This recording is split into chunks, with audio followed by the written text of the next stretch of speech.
கர்நாடக அணைகளிலிருந்து வினாடிக்கு 60,000 கன அடி நீர் திறக்கப்பட்டுள்ளதால் ஒகேனக்கலுக்கு நீர்வரத்து 34,000 கன அடியாக அதிகரித்துள்ளது. இதனால் ஒகேனக்கலில் அனைத்து அருவிகளிலும் தண்ணீர் ஆர்ப்பரித்து கொட்டுகிறது. பாதுகாப்பு கருதி ஒகேனக்கலில் சுற்றுலா பயணிகள் குளிப்பதற்கும் பரிசல் இயக்கவும் தடை விதிக்கப்பட்டுள்ளது. மேலும் காவிரி கரையோர கிராமங்களுக்கு வெள்ள அபாய எச்சரிக்கை விடுக்கப்பட்டு பாதுகாப்பு ஏற்பாடுகள் செய்யப்பட்டுள்ளன.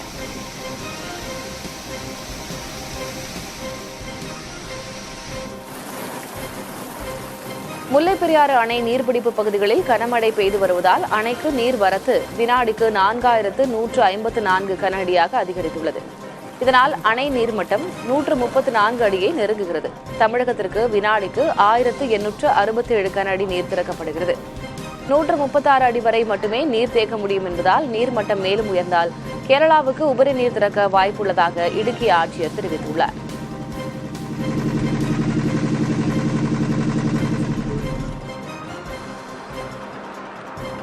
கேரளாவில் பெய்து வரும் கனமழையால் பவானிசாகர் அணைக்கு நீர்வரத்து 3,258 கன அடியிலிருந்து 15,199 கன அடியாக அதிகரித்துள்ளது. இதனால் 105 அடி உயரம் கொண்ட அணை நீர்மட்டம் 91.06 அடியாக உயர்ந்துள்ளது.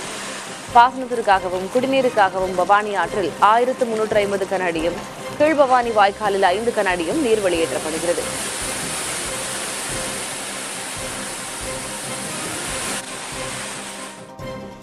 வைகை அணையில் இருந்து பாசனத்திற்காக வினாடிக்கு 3,900 கன அடி நீர் திறக்கப்படுவதால் அணை மதகு பகுதிக்கு முன்புள்ள தரைப்பாலம் வழியாக தண்ணீர் சீறி பாய்கிறது. இதனால் பொதுமக்கள் மற்றும் சுற்றுலா பயணிகளின் பாதுகாப்பு கருதி தரைப்பாலத்தின் இருபுறமும் முச்செடிகள் கொண்டு அடைக்கப்பட்டுள்ளது. வைகை அணை பூங்காவுக்கு வரும் சுற்றுலா பயணிகள் ஒரு பூங்காவிலிருந்து மற்றொரு பூங்காவுக்கு செல்ல 2 கிலோமீட்டர் தூரம் சுற்றிச் செல்ல வேண்டியுள்ளது.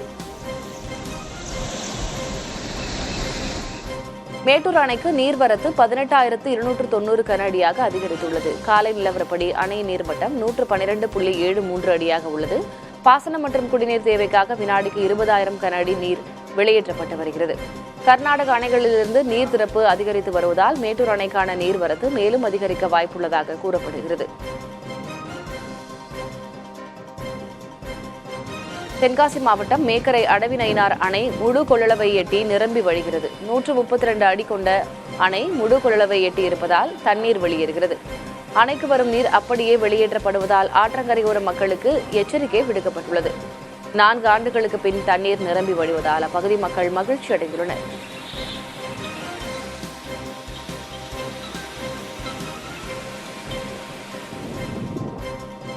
தேனி மாவட்டம் சுருளி அருவியில் வெள்ளப்பெருக்கு ஏற்பட்டுள்ளதால் சுற்றுலா பயணிகள் குளிக்க வனத்துறையினர் தடை விதித்துள்ளனர்.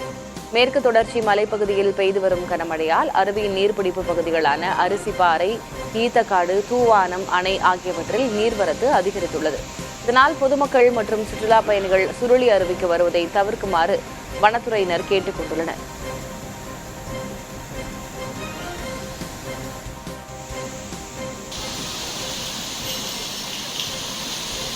மேற்கு தொடர்ச்சி மலைப்பகுதிகளில் பெய்து வரும் கனமழை காரணமாக தென்காசி மாவட்டம் குற்றாலத்தில் உள்ள அருவிகளில் வெள்ளப்பெருக்கு ஏற்பட்டுள்ளது. இதனால் 5 அருவி மற்றும் மீன் அருவிகளில் சுற்றுலா பயணிகள் குளிக்க 3வது நாளாக தடை நீடிக்கிறது. நீர்வரத்து சீரானதும் சுற்றுலா பயணிகள் அனுமதிக்கப்படுவார்கள் என வனத்துறை தெரிவித்துள்ளது.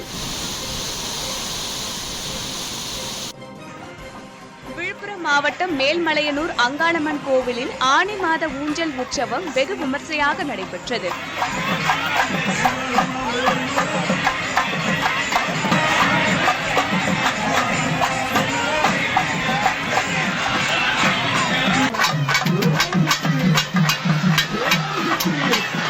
அம்மனுக்கு சிறப்பு அபிஷேகம் மற்றும் அலங்காரங்கள் செய்யப்பட்டு ராஜ பிரதாயினி அலங்காரத்தில் அருள் பாலித்தார்.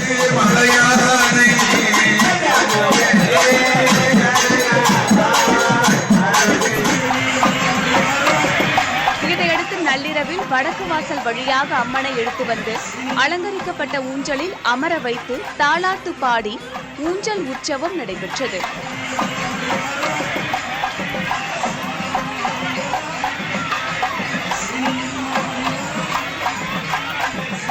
பல்லாயிரக்கணக்கான பக்தர்கள் கையில் தேங்காய் தீபமேந்தி ஓம் சக்தி அங்காளம்மா என முழக்கமிட்டு வழிபட்டனர்.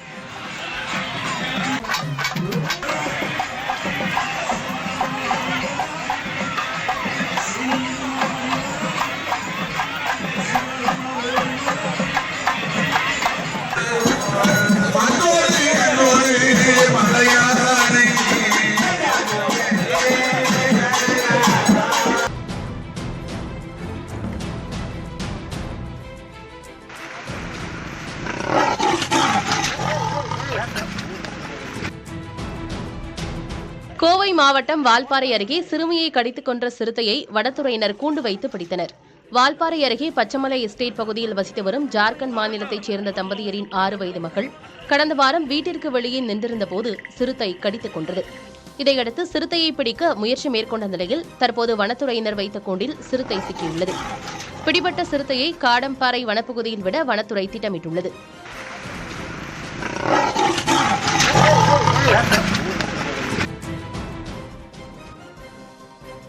காட்பாடி யார்டில் மேம்பாட்டுப் பணிகள் நடக்க உள்ளதால் 6 ரயில்களின் போக்குவரத்தில் மாற்றம் செய்யப்பட்டுள்ளது. இதுகுறித்து தெற்கு ரயில்வே வெளியிட்டுள்ள அறிக்கையில், சென்னை கடற்கரை, திருவண்ணாமலை, காட்பாடி, திருப்பதி ரயில்கள் நாளை வரை ரத்து செய்யப்படுவதாக தெரிவிக்கப்பட்டுள்ளது.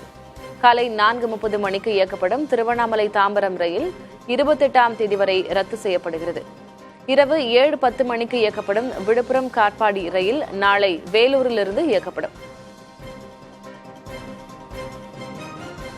கூட்டுறவு சங்கங்களில் நகைக்கடன் வாங்க பலரும் ஆர்வம் காட்டுவதால் கடந்த ஏப்ரல், மே மாதங்களில் 17 லட்சம் பேருக்கு 170 கோடி ரூபாய்க்கு நகைக்கடன்கள் வழங்கப்பட்டுள்ளன. ரிசர்வ் வங்கி விதிகள் கூட்டுறவு சங்கங்களுக்கு பொருந்தாது. எவ்வளவு வாடிக்கையாளர்கள் வந்தாலும் அதற்கு ஏற்ப நகைக்கடன் வழங்கப்படும் என தமிழக கூட்டுறவுத்துறை அமைச்சர் பெரியகருப்பன் தெரிவித்திருந்தார். அதனால் கூட்டுறவு வங்கிகள் சங்கங்களின் நகைக்கடன் வாங்க பலரும் ஆர்வம் காட்டுகின்றனர். நீலகிரி மாவட்டம் உதகையில் அரசு தாவரவியல் பூங்கா அருகே ஒரு வீட்டின் கூரை மீது குதித்து சாலையில் உலாவரும் சிறுத்தையின் சிசிடிவி காட்சிகள் வெளியாகி பொதுமக்களிடையே அச்சத்தை ஏற்படுத்தியுள்ளது. சமீப காலமாக உதகை சுற்றுவட்டார பகுதிகளில் சிறுத்தைகளின் நடமாட்டம் அதிகரித்திருக்கும் நிலையில் வனத்துறையினர் கூண்டு வைத்து சிறுத்தையை பிடித்து அடர்ந்த வனப்பகுதியில் விட வேண்டும் என அப்பகுதி மக்கள் கோரிக்கை விடுத்துள்ளனர்.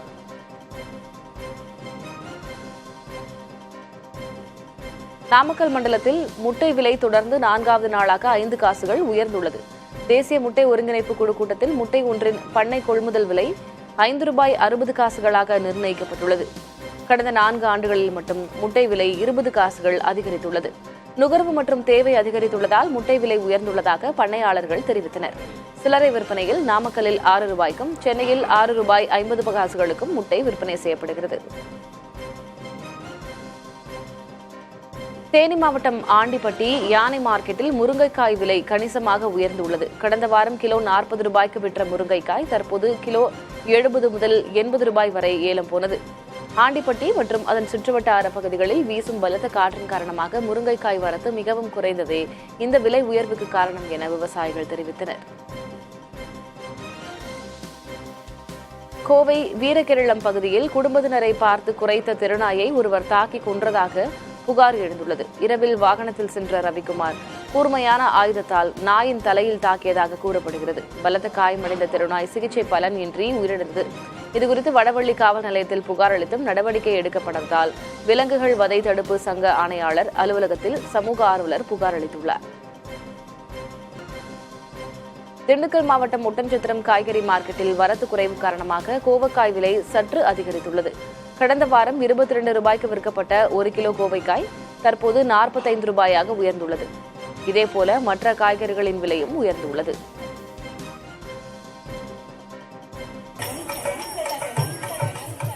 தஞ்சை பெரிய கோயிலில் நடைபெற்ற கலை நிகழ்ச்சிகள் காண்போரை வெகுவாக கவர்ந்தது.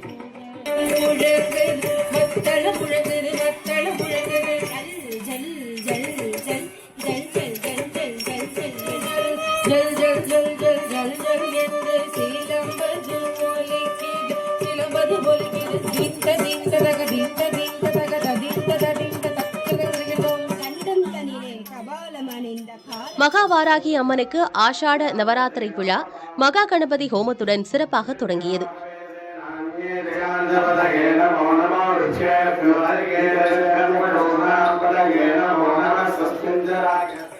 10 நாட்கள் நடைபெறும் இவ்விழாவில் தினமும் கலை நிகழ்ச்சிகள் நடைபெற்று வருகின்றன.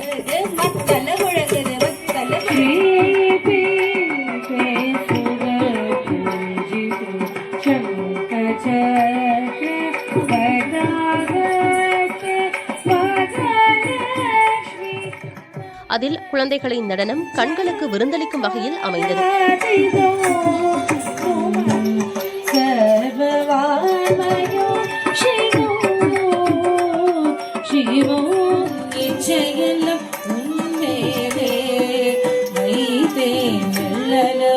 ஏராளமானோர் கலை நிகழ்ச்சிகளை கண்டு ரசித்தனர்.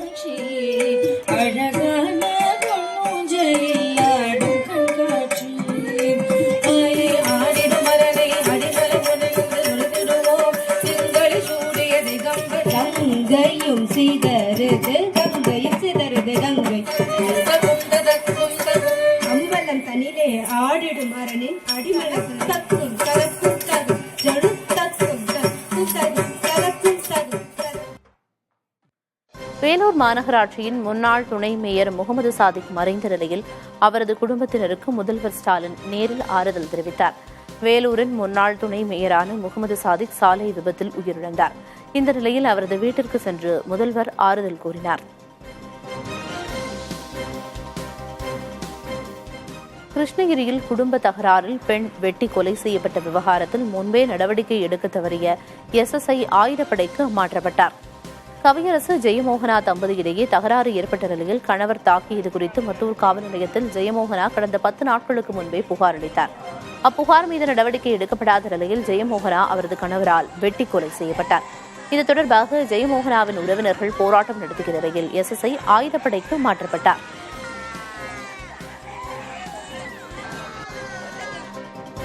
காஞ்சிபுரம் மாவட்டம் ஸ்ரீபெரும்புதூர் அரசு மருத்துவமனையில் மருத்துவ உதவியாளர் இளையராஜா பணியின் போது மதுவருந்திய காட்சிகள் வெளியாகி அதிர்ச்சியை ஏற்படுத்தியுள்ளது.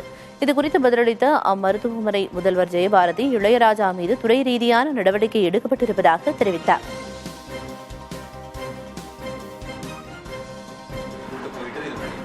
கோவை சூலூர் வட்டாரத்தில் உங்களை தேடி உங்கள் ஊரில் நிகழ்ச்சி நடைபெற்றது. அப்போது கருமத்தம்பட்டி அரசு ஆரம்ப சுகாதார நிலையத்தில் ஆய்வு மேற்கொண்ட மாவட்ட ஆட்சியர் பவன்குமார் 80 வயது மூதாட்டி லட்சுமிக்கு கண்புரை நோய் இருப்பதை அறிந்தார். உடனடியாக அவருக்கு அறுவை சிகிச்சைக்கு ஏற்பாடு செய்து கோவை அரசு மருத்துவமனைக்கு அனுப்பி வைத்தார்.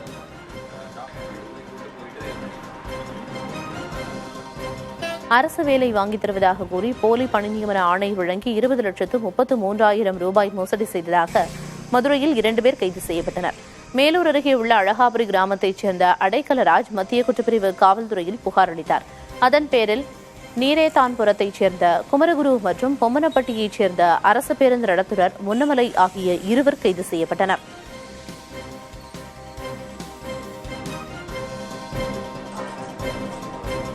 குறைந்த விலைக்கு பருத்தி ஏலம் போனதால் அரசு நிவாரணம் வழங்க தஞ்சை மாவட்டம் கும்பகோணம் பகுதி விவசாயிகள் கோரிக்கை விடுத்துள்ளனர். கும்பகோணம் ஒழுங்குமுறை விற்பனை கூடத்தில் சுமார் 165 டன் பருத்தி ஏலத்திற்கு வந்தது. இதில் 1,12 லட்சம் ரூபாய்க்கு பருத்தி ஏலம் விடப்பட்டது. அதிகபட்சமாக 7,699 ரூபாய்க்கும் குறைந்தபட்சமாக 5,289 ரூபாய்க்கும் ஏலம் போனது. மிக குறைந்த விலைக்கே ஏலம் போனதால் அடுத்த ஆண்டு பருத்தி சாகுபடி மேற்கொள்ளப் போவதில்லை என விவசாயிகள் வேதனையுடன் தெரிவித்தனர். எங்களுக்கு ஆதார விலை எதுவுமே கிடையாது. எங்களுக்கு பருத்திக்கான எடுக்கிறதுக்கான கூலிகள்லாம் கிட்டத்தட்ட கிலோவுக்கு 15 ரூபா கொடுத்து மக்களுக்கு எடுக்கிறோம். இந்த வருஷம் இப்போ எனக்கு பார்த்தீங்கன்னா அதிகபட்சம் 69 ரூபா கிலோவுக்கு போயிருக்கு. அதனால் இது போதுமானதில்லை. அரசு எங்களுக்கு போதிய நிவாரணம் எதுவும் தரணும், இல்லைன்னா எங்களுக்கு விலையை கூட்டி எடுத்து கொடுக்கணும். எங்களுக்கு எவ்வளோ வேலை எதிர்பார்க்குறீங்க? எங்களுக்கு ஆவரேஜ் 100 ரூபா கிலோவுக்கு இருந்தால் தாங்க கட்டுப்படியாகும். நாகர்கோவில் AR கேம்ப் ரோடு பகுதியில் உள்ள கார் சர்வீஸ் சென்டரில் ஏற்பட்ட தீ விபத்தில் 12 கார்கள் எரிந்து சேதமாகின. நாகர்கோவில், கன்னியாகுமரி, தக்கலை ஆகிய பகுதிகளிலிருந்து வந்த தீயணைப்பு வீரர்கள் பல மணி நேரம் போராடி தீயை அணைத்தனர். மின்கசிவு காரணமாக தீ விபத்து ஏற்பட்டிருக்கலாம் என முதற்கட்ட விசாரணையில் தெரியவந்துள்ளது.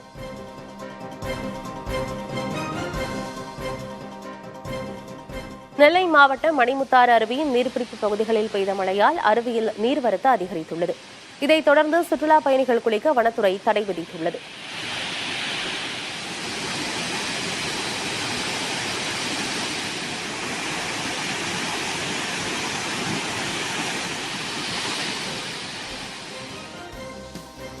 கர்நாடக அணைகளிலிருந்து வினாடிக்கு 63,000 கன அடி நீர் திறக்கப்பட்டுள்ளதால் ஒகேனக்கலுக்கு நீர்வரத்து 34,000 கன அடியாக அதிகரித்துள்ளது. இதனால் ஒகேனக்கலில் அனைத்து அருவிகளிலும் தண்ணீர் ஆர்ப்பரித்துக் கொட்டுகிறது. பாதுகாப்பு கருதி ஒகேனக்கலில் சுற்றுலா பயணிகள் குளிப்பதற்கும் பரிசல் இயக்கவும் தடை விதிக்கப்பட்டுள்ளது. மேலும் காவிரி கரையோர கிராமங்களுக்கு வெள்ள அபாய எச்சரிக்கை விடுக்கப்பட்டு பாதுகாப்பு ஏற்பாடுகள் செய்யப்பட்டுள்ளன.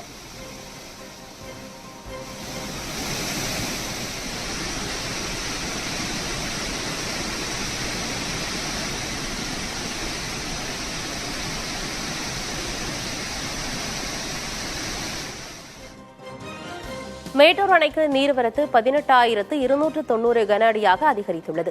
காலை நிலவரப்படி அணையின் நீர்மட்டம் 112.73 அடியாக உள்ளது. பாசனம் மற்றும் குடிநீர் தேவைக்காக வினாடிக்கு 20,000 கன அடி நீர் வெளியேற்றப்பட்டு வருகிறது. கர்நாடக அணைகளிலிருந்து நீர் திறப்பு அதிகரித்து வருவதால் மேட்டூர் அணைக்கான நீர்வரத்து மேலும் அதிகரிக்க வாய்ப்புள்ளதாக கூறப்படுகிறது.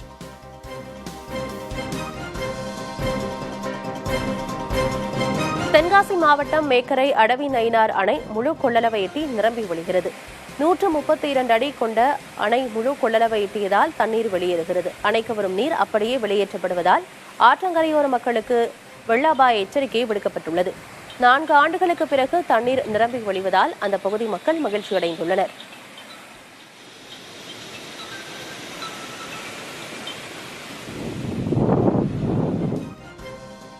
மதுரை மாவட்டம் கச்சைக்கட்டி கிராமத்தில் அனுமதியின்றி செயல்பட்ட 2 கல்குவாரிகளுக்கு புதிய தலைமுறை செய்தி எதிரொலியாக 15 கோடி ரூபாய் அபராதம் விதிக்கப்பட்டுள்ளது. உரிமம் முடிந்த பிறகும் குவாரியின் செயல்பாடுகள் தொடர்ந்து நடந்ததாகவும் அனுமதி அளிக்கப்பட்ட அளவை மீறி கற்களை வெட்டி எடுத்ததற்காகவும் வருவாய்த்துறை இந்த நடவடிக்கையை எடுத்துள்ளது. முன்னதாக குவாரிகள் விதிகளை மீறி செயல்படுவதாக புதிய தலைமுறை தகுந்த ஆதாரங்களோடு செய்தி வெளியிட்டிருந்தது.